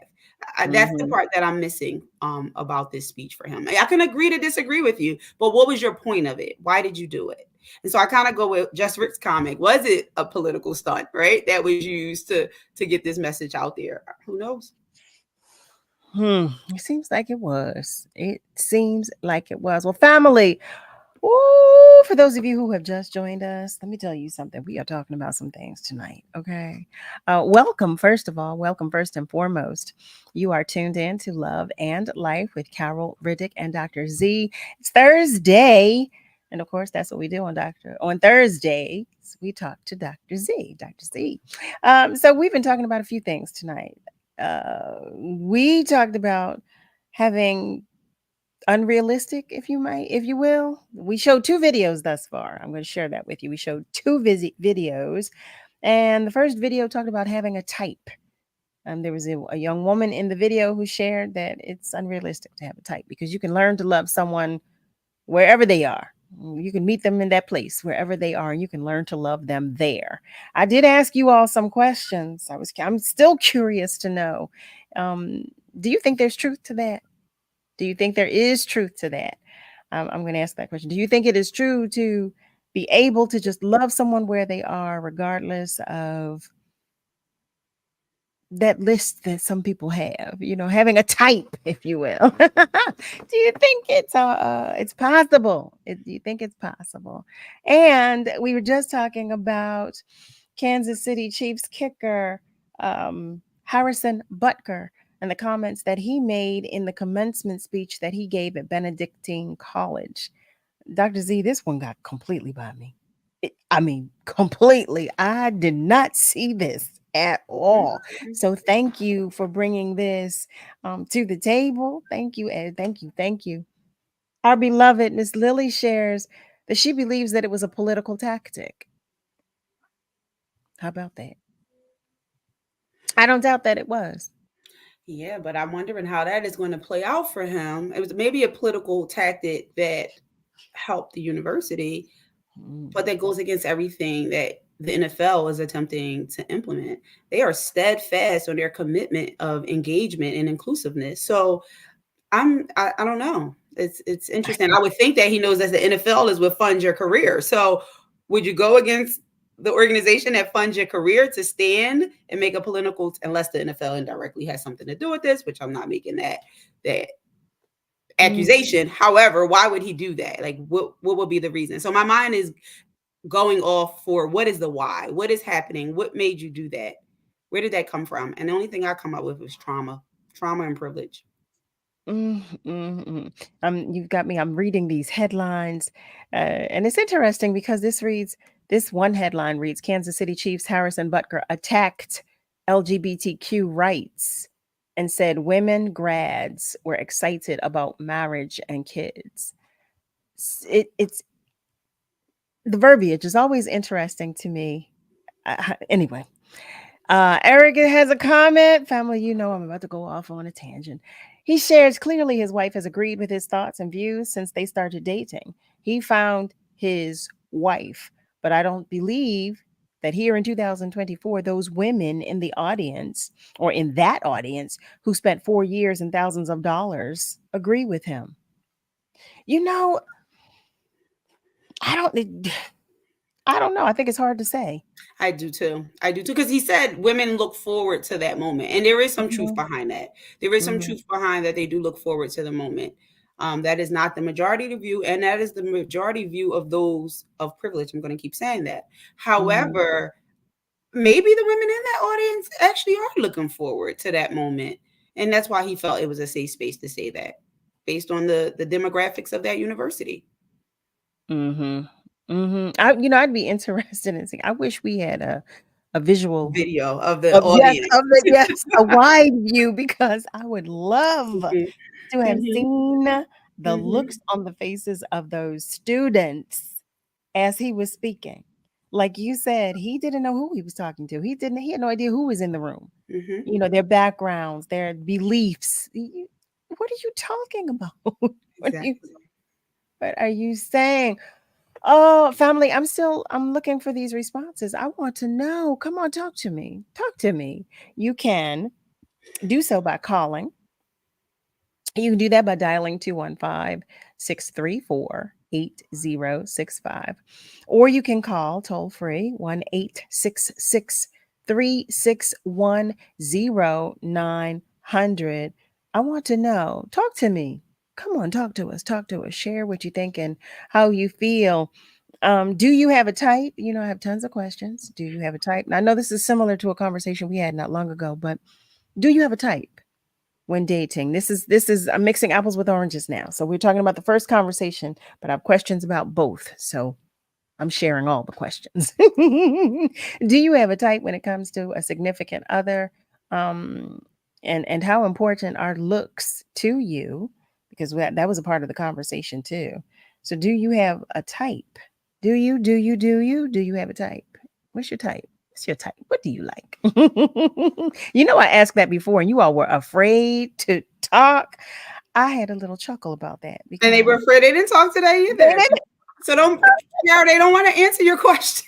They didn't ask that question the first 2 times we talked about this. They are quiet. They don't want to tell you. They don't want to answer that question. I was honest for them. I have a mixture of both, right? I'm gonna be honest. You shared yours. They don't want to share theirs. They don't want to share theirs. Okay, I'm sorry. I keep asking. I'm sorry. Okay, well, I'll move on to the conversation about Harrison. Hey, can I answer that question? Yes, here we go. I'm sorry. I thought I had gave an answer in the first, and sometimes I answer it myself in my head, and then I don't. I'm like, oh, I didn't say it yet. It's like writing a text but not sending it. as far as the type thing goes, I don't like to put what I like in a box. I like to really keep an open mind, and that's about everything and everybody that I meet. I don't know who's going to be somebody that it turns out, oh, I really like this person. I never would have guessed, because the one of the first people I ever got really serious about was somebody who didn't like me. It was somebody who thought I was how do you say it? They thought that I was a nuisance and not funny. Oh. And then I ended up dating that person for I don't even know how long, like 4 years or something like that. And so I really do keep an open mind about who any kind of like potential, like, I mean, there's some baseline, I guess, kind of things, but I don't really have an image in my head, because whoever that person could be, it could be anybody. So I know this doesn't sound terribly deep, but I really do just keep an open mind about it. And you know, there's in our community, we have people who like to start off at race. Oh, I don't think this race, I don't think that. I think, hey, look, you could be surprised. You never know. You never know. And I think it's really kind of worth it to keep an open mind. I feel like you'll have more fun and get to have more experiences if you do. I do too, Nick. I'm in agreement with that. I do too. So, and that's to the point of loving someone where they are. If you're not so focused on that, you know, that type, you never know. You never know what that person may become to you, with you, for you. You have no idea. You'd have a wonderful relationship with someone if you don't restrict yourself to, well, they have to be this and that and this and that. And you know, it is true what they say about men, that we're very visual, because we are. But at the same time, I like looking at a rainbow of ideas, so to speak. I can't just focus on one color or one this or one that. I feel like it's limiting, and you don't need to do that. But some people do that just because that's what's familiar to them, and they like to stick close to what they know. So, you know, to each their own. How about that? I agree. We keep saying it, to each their own, to each their own. So the family, I know what y'all are saying. Well, Carol, if you keep saying to each their own, stop asking us. Carol, let them have their types and they don't want to share. Y'all work it. You can have your types. You don't have to tell us. Oh my goodness. Oh my, wait, Diana, I'm going to beat you with a wet noodle. Diana shares the nice, calm type with teeth attached and healthy. That's her type. That is why it's hard for me to say I don't have a type, and some things don't matter. It's the personality, because there are some things that matter, if I can be very honest. Oh, OMG. Yes. No. Well, you heard me. And Diana, I appreciate your honesty. Me I love too. your honesty. Thank you, Diana, because these are important to me. Listen, you know, I already said you all are probably going to say I was shallow with the comment that I made about Idris and his tight pants. Everybody has a thing. No, if we're honest with ourselves, and that's what I want people to know, it's okay. You just don't want to be fully shallow. Like, he has to be tall, dark, handsome, this. No, but there are some things that are important, and guess what? That's okay. Oh, Malcolm said, don't come for him because he's already spoken on that. Uh-oh. I got it. Okay, I got it. Duly noted. But no, Diana, I too, I do appreciate your transparency, your honesty. I so appreciate it. Because we're just talking. Eric is cracking up at you. I love, like, Joanne. She has a comment about the Harrison Butker conversation. She shares, I don't remember any of that from Catholicism. I didn't pay it any mind years ago. Many parents sent their children to local Catholic schools for the education. If the neighborhood school wasn't good, I guess Black people can extract what they need from the culture. Yeah, I'm with you. I grew up, I went to grade school as a Catholic, and I wasn't paying attention to that part, but or I don't know. But I don't remember. They do have some strong views, but and again, this is why I'm saying something is off here with his speech. I started to think about it when I saw her comment. The Catholic Church is now, Pope Francis just gave approval. Yes. How about that? That's a major thing. So, and then you're going and standing on these strong Catholic views, but the Catholic Church is moving away from that way of thinking. Well, and so he's confused. He's in agreement with some and against others because he did share that Catholic leaders are pushing dangerous gender ideologies onto the youth. Our love light, Miss Julie, shares regarding the speech at the graduation. Her thoughts are that headlines can get the best and least of us. How about that? How about that? And there you have that. Kevin, hi there. Kevin Prince is joining us. Kevin Kojo Prince shares what's up. Well, what's up with you, Kevin? Okay, we have some questions. I have some questions because we're talking about a few things. Kevin, do you have a type? So I'm going to ask Kevin because he just getting. No, I'm done. I'm not going to pick with you, Kevin. But Carol, but Kevin, we do want to know. We do want to know. So, Kev, we showed a video. And in the video, this young lady was talking about, having a type, and she was saying that you could really, lose out. You could miss out by having, a criteria, having a type. She said that you should learn to meet people where they are, and that you could potentially, you never know. You just never know. We've also been talking about Harrison Butker and this conversation. The commencement speech that he gave at Benedictine College, which is so interesting. So what I'm going to have to do tonight is read the whole speech because as I was doing research, I see so many people have commented. So many people have commented about this speech that he gave. Here I am. I didn't even know I did share that I'm not a Kansas City Chiefs fan, but I didn't even know he was their kicker. I didn't even know he was. I did not know. I didn't even know he was important enough to do a commencement speech. I had never heard of this. I didn't know that either. Never heard of this baby. We're going to go to the phone lines for a moment. James is calling. Hey, James, welcome to the conversation, and thank you for calling. Hey, good evening, Miss Carol. Good evening, Dr. Z. I happen to be about 4'11". I wear size 14. Some people say I have a huge head, but I think my head is just the right size. My teeth are kind of crooked, but I got braces. Would you ladies date me? James. That's a joke.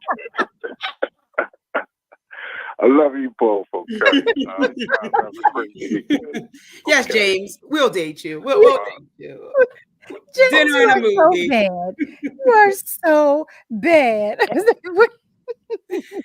But thank you for that. Thank you. See that you're a mess. Family, see, this is what I'm talking about. That's what we do here on Love and Life. You all know. I mean, we talk about everything under both umbrellas of love and life, but we also have fun while we do it.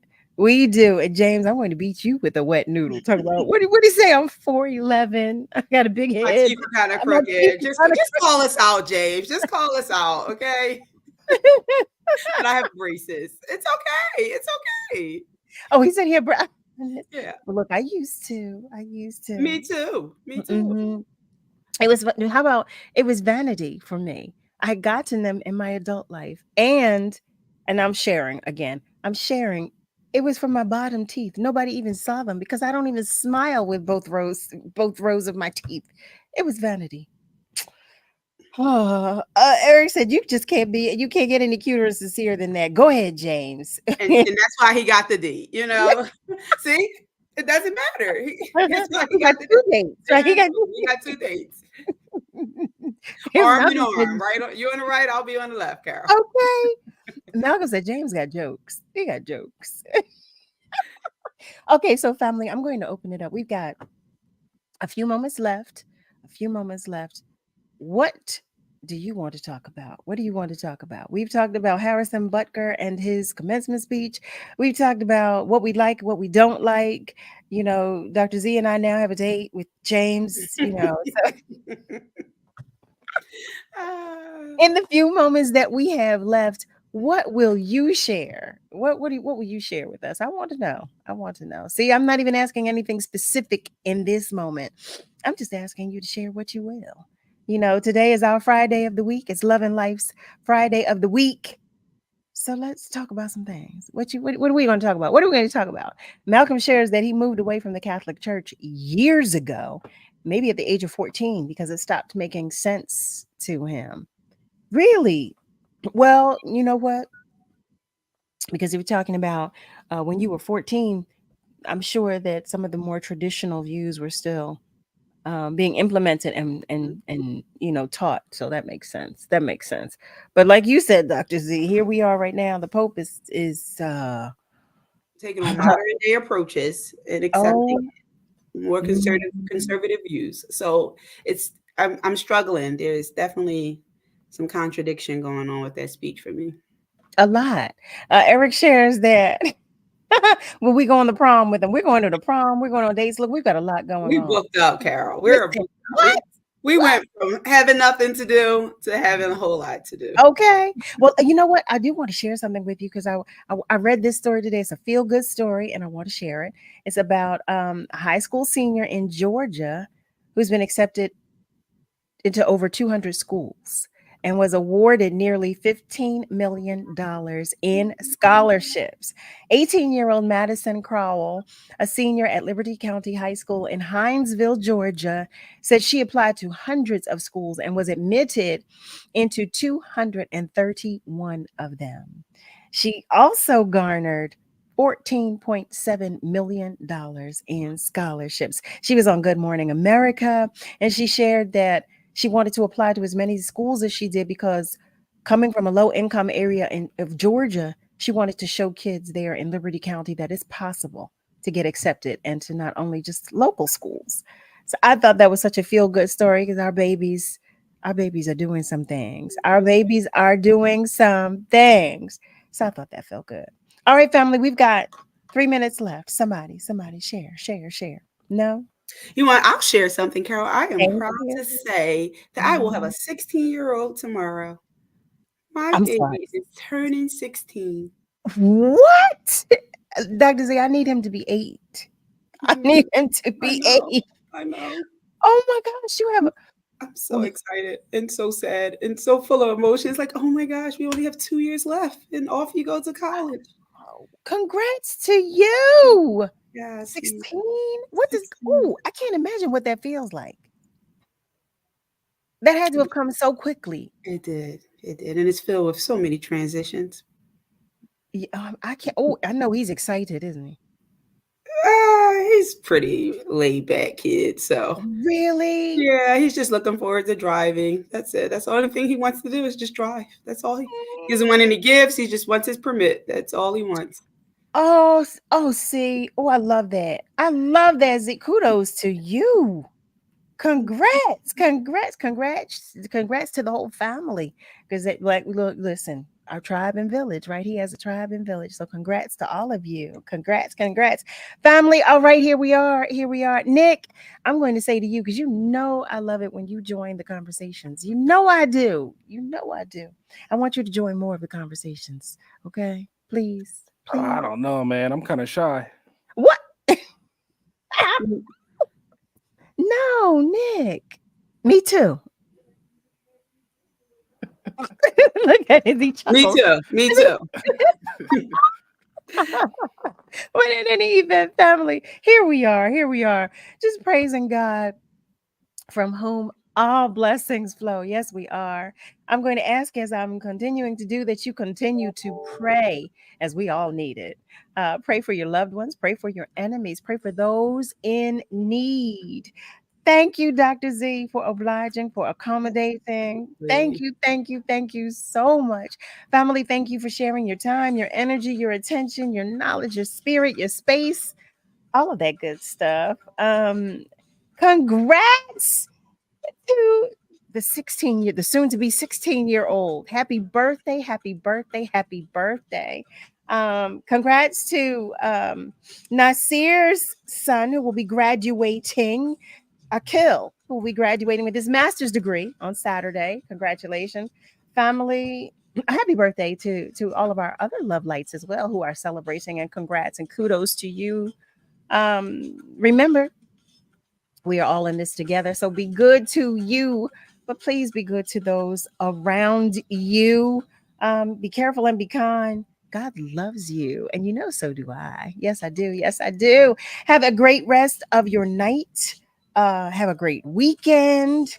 And be sure to join me Monday. Be sure to join us. How about that? Be sure to join us Monday through Thursday, 7 till 9 p.m. Eastern Time for another edition of Love and Life with Carol Riddick, right here on WURD, Progressive Black Talk Media. Have a great night and good weekend, y'all. Love you.